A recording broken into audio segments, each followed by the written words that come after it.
പീരുമേട്ടിലെ ആദിവാസി സ്ത്രീ സീതയുടെ മരണം ഓർമ്മയില്ലേ? സീതയെ കാട്ടാന ചവിട്ടിക്കൊന്നുവെന്ന് ഭർത്താവ് പറഞ്ഞു. പിന്നീട് അതിനുശേഷം അത് മറ്റൊരു രീതിയിൽ വരുന്നു, ഭർത്താവ് കൊലപ്പെടുത്തി എന്ന രീതിയിൽ വരുന്നു. എന്നാൽ ഇപ്പോൾ ഇക്കാര്യത്തിൽ ഒരു വ്യക്തത വരികയാണ്. സീത മരിച്ചത് കാട്ടാന ആക്രമണത്തിൽ തന്നെയെന്ന് പോലീസ്. ശരീരത്തിലെ പരിക്കുകൾ കാട്ടാന ആക്രമണത്തിൽ ഉണ്ടായതാണ്. വനത്തിന് പുറത്തേക്ക് എടുത്തുകൊണ്ടുവരുമ്പോൾ താങ്ങി പിടിച്ചതാണ് കഴുത്തിലെ പരിക്കിന് കാരണമെന്നും പോലീസ് പറയുന്നു. കാട്ടാന ആക്രമണത്തിന്റെ ലക്ഷണങ്ങളില്ലായിരുന്നുവെന്നാണ് ഫോറൻസിക് സർജൻ പറഞ്ഞത്. രാഹുൽ സുരേഷ് നമുക്കൊപ്പം. രാഹുൽ സുരേഷ്, സീതയുടെ ഭർത്താവിനെ എത്രമാത്രം വേട്ടയാടിയതാണ് നമ്മൾ ആ ദിവസങ്ങളിൽ കണ്ടത്. കാരണം സീതയെ കൊന്നു, കാട്ടാനയല്ല, എല്ലാം കാട്ടാനയുടെ തലയിലിടണ്ട, അങ്ങനെ എന്തൊക്കെ അഭിപ്രായങ്ങളാണ് വന്നത്. ഇപ്പോൾ ഒടുവിൽ പോലീസ് കണ്ടെത്തുന്നത് എന്താണ്? ഫോറൻസിക് സർജൻ എന്തുകൊണ്ടാണ് അന്ന് അങ്ങനെ ഒരു അഭിപ്രായം പറഞ്ഞത്?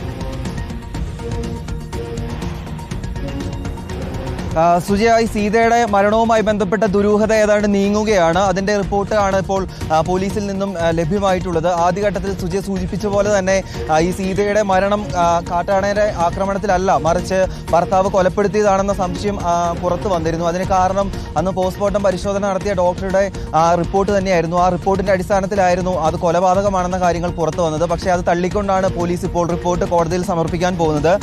പോലീസിന്റെ റിപ്പോർട്ടിലെ പ്രധാനപ്പെട്ട വിവരങ്ങൾ ഇങ്ങനെയാണ്. കാട്ടാനയുടെ ആക്രമണം കൊണ്ട് തന്നെയാണ് സീത കൊല്ലപ്പെട്ടത്. ശരീരത്തിലെ പരിക്കുകൾ കാട്ടാന ആക്രമണത്തിൽ ഉണ്ടായതാണ്.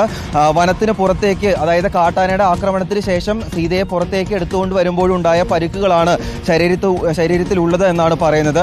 വാരിയലുകൾ ഒടിഞ്ഞതും കാട്ടാനയുടെ ആക്രമണത്തിലും അതോടൊപ്പം തന്നെ കാട്ടിൽ നിന്നും പുറത്തേക്ക് എടുത്തുകൊണ്ട് വരുമ്പോഴും സംഭവിച്ചതാണ്.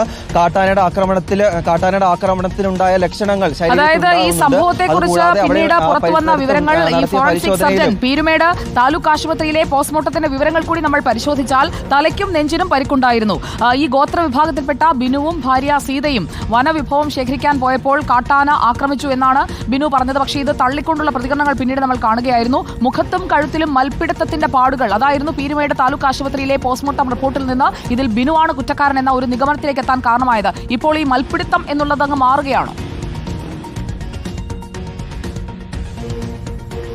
തീർച്ചയായിട്ടും സുജയ, അതായത് ബിനുവും രണ്ട് മക്കളും സീതയുമാണ് വനവിഭവങ്ങൾ ശേഖരിക്കാനായി കാട്ടിലേക്ക് പോകുന്നത്. അവിടെ ഉണ്ടായ കാട്ടാനയുടെ ആക്രമണത്തിൽ സീത കൊല്ലപ്പെട്ടു എന്നായിരുന്നു ബിനുവിന്റെ മൊഴിയിൽ പറയുന്നത്. പക്ഷേ പോലീസ് ആദ്യം തന്നെ ആ മൊഴിക്ക് ഒരു പരിഗണന നൽകിയിരുന്നു. പക്ഷേ അപ്പോഴും ഈ ഫോറൻസിക് സർജന്റെ പരിശോധന റിപ്പോർട്ടായിരുന്നു വെല്ലുവിളിയായി നിന്നത്. സുജയ സൂചിപ്പിച്ച പോലെ തന്നെ വാരിയലുകൾ ഒടിഞ്ഞ് ശ്വാസകോശത്തിലേക്ക് കയറിയിരുന്നു.